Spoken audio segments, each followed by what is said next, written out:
22 ნოემბერს სიღნაღში შემოდგომის ფესტივალი გაიმართება ქალაქის ცენტრალურ ქუჩებზე მოეწყობა მეწარმეთა პროდუქციის გამოფენა გაყიდვა, ღვინის დეგუსტაცია, გასტრონომიული სივრცე და სხვა. დღის ბოლოს გაიმართება კონცერტი, რომელშიც მონაწილეობას მიიღებენ ლიზა ბაგრატიონი, ანსამბლი შავნაბადა და პროექტ რანინას გამარჯვებული ბავშვები. 22 ნოემბერს სიღნაღში იმართება შემოდგომის ფესტივალი. როგორც მოგეხსენებათ, ეხლა კახეთშიც, საქართველოშიც, განსაკუთრებით მათთვის, ვინც მიწათმოქმედებით არის დაკავებული, შემოდგომა ერთგვარი შემაჯამებელი, ასე ვთქვათ, სეზონიერი წლის და გვინდა რომ ჩვენც აი ამ ფორმით, ასე ვთქვათ, მთელი განვლილი წელი შევაჯამოთ და აღნიშნოთ, ასე ვთქვათ, და ხედულობაში მაქვს ჭირნახული, მოსავლის მიღება, დაბინავება, შემდეგ რასაც ხო ჩვენ ყველა ესე წლის განმავლობაში ჩვენი შრომის შედეგებს ველოდებით ხოლმე და ამიტომაც სახალხო ფესტივალს უწოდებთ ჩვენ, რომ ბევრი ადამიანია ჩართული, მონაწილეობენ ამ ფესტივალში, მონაწილეობს ყველა სოფელი მუნიციპალიტეტის, ყველა ინდივიდუალური ლოკაციაზე იქნება განთავსებული და ყველას აქვს ინდივიდუალური პროგრამა.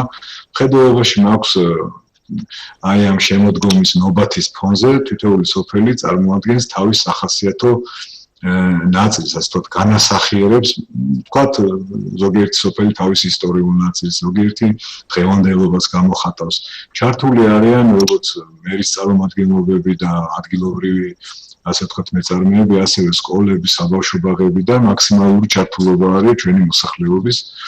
თვითონ ლოკაციურად ეს ფესტივალი იწყება ბარათაშვილის ქუჩიდან, მე იქ მოედანზე არის, ასე ვთქვათ, სცენა ჩვენი ადგილობრივი ფოლკლორული ჯგუფებისა და ასევე აქვე ვიტყვი, რომ ამ ფესტივალზე ჩვენ ველოდებით სხვა მუნიციპალიტეტის და სტუმრებს, შესაბამის ჯგუფებს, საბავშვო ჯგუფებს, დაახლოებით 600 ბავშვი ყავს ახლა რაც რასაც ვაფასებთ მონაწილე და ველოდებით ამ ბავშვებს, რა თქმა უნდა. ასევე გაგრძელდება ეს ფესტივალი მე უკვე ადგილობრივი მეწარმეების გამოფენა გაყიდვების სივრცე იქნება კოსტოვას ქუჩა მთლიანად. ეს ფესტივალი უკვე ცენტრალურ მოედანზე წარმოადგენს ჩვენს ყველა ფესტივალს, მათ შორის თეატრალური, საერთაშორისო თეატრალურ ფესტივალს, არტ ფესტივალს და ასე შემდეგ. მნიშვნელოვანი როლი აქვს ამ ფესტივალში ვანო სარაჯიშვილს და ეგრეთ წოდებულ ვანოობას.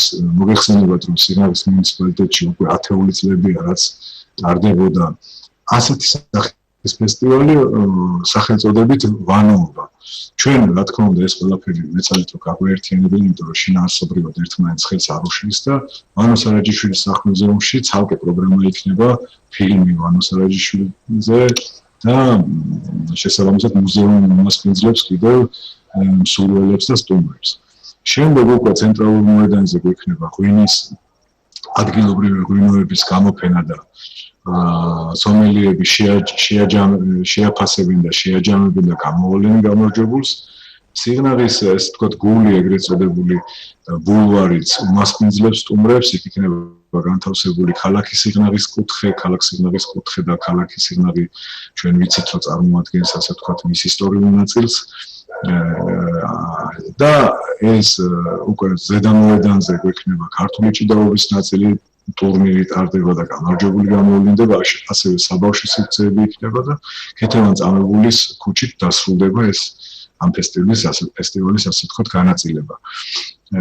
ყველა სოფელია, როგორც გითხარით, წარმოდგენილი და ერთგვარი ზეიმი და, ასე ვთქვათ, შემოდგომის სადმე მიძღვნილი დამოკიდებულებაა. იცით, რომ კახელები განსაკუთრებით და არა მარტო მთელი საქართველოს შემოდგომას როგორ აღიქვავს, თვითონ სიტყვაც, ასე ვთქვათ, მის შინაარსს გამოხატავს, ქართული სიტყვიერება ესეთი შინაარსობრივია და ხმად შინაარსობრივიც არის და ასე რომ აი ესეთი გეგმა გვაქვს და ველოდებით სტუმრებს როგორც ადგილობრივი მოსახლეობას, ასევე სხვადასხვა შეიძლება ველოდებით რამოდენიმე საელჩოს წარმომადგენლს, როგორც ვიცი, იაპონიის საელჩო არის დაინტერესებული ამ ფესტივალით. თუ არ ვცდები საფრანგეთის საელჩოც. უამრავი სტუმარი იქნება თბილისიდან, ინფორმაცია გავრცელებული არის და ესეთი ღონისძიებებით დაინტერესებული ადამიანებისთვის ჩვენი ქალაქის კარი და გულის კარი სულ ღიაა და აი ამ ოლოდინში და სამზადისში ვართ.